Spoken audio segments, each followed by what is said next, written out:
Hello everybody. Today I want to look at global variables. We've already looked at some variables inside of Houdini, certainly in the VEX lessons that we've done previously.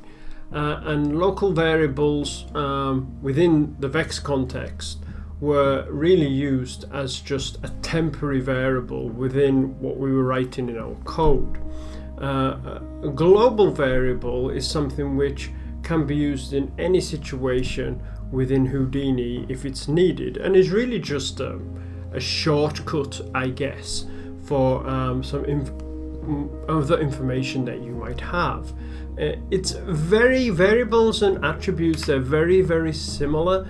Only difference being, from what I understand, is that variables will just give you a certain amount of information that you've already input into that, whereas attributes tend to be connected to your points and polygons, etc., and you will find these here in the geometry spreadsheet. Variables will not show up here.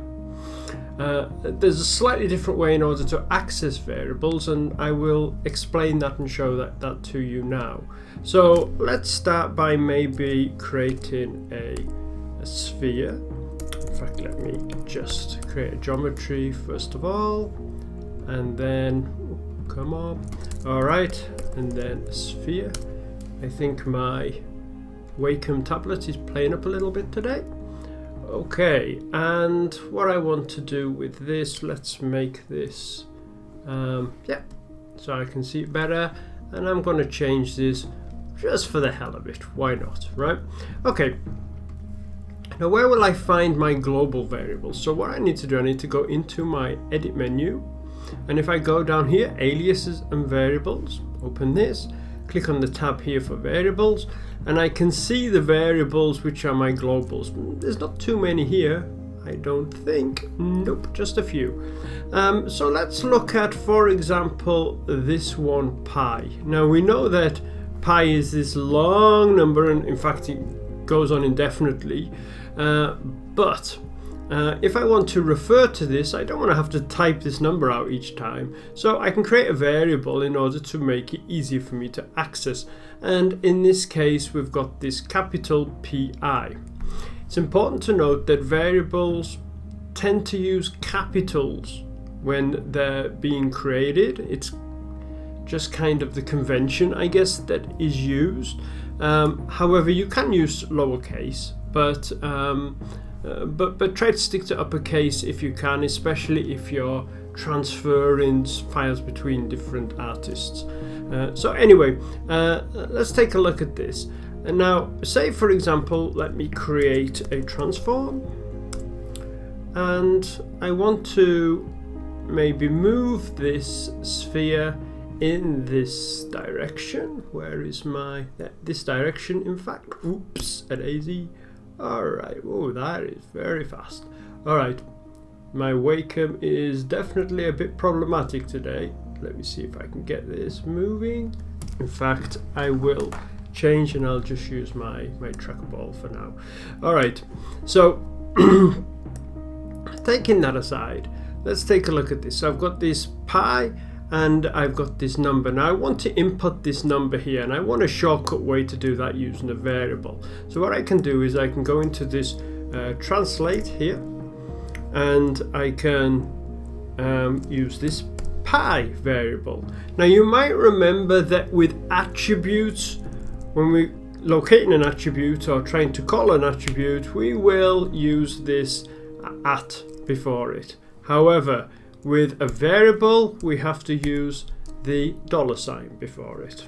Okay, there we go, and we can see it's moved. If I middle click there, I can see that the pi number has gone into there. Super. What I can also do is I can create my own, and let me see if I'm able to do that. I want to remove this. I don't want to write over anything. I'm just going to close this one moment and reopen it, see if that helps me. Yeah, it doesn't. Okay, so I'll just try creating a new one. Let's see if this works.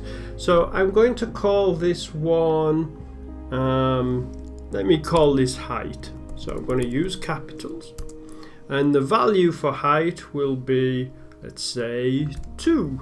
Okay. Can I execute that? Has it got in?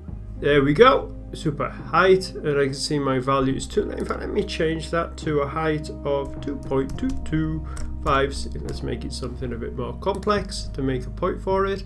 It might be harder for me to remember that number in the future, so I've got this height variable there, and I want to put that into my Y.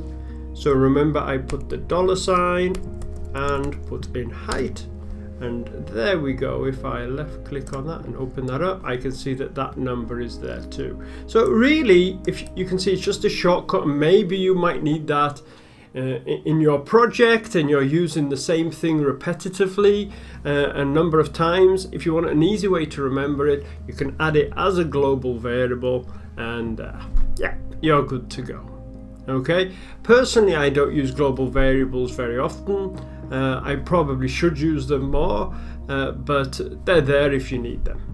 Okay, you guys take care and have a great day.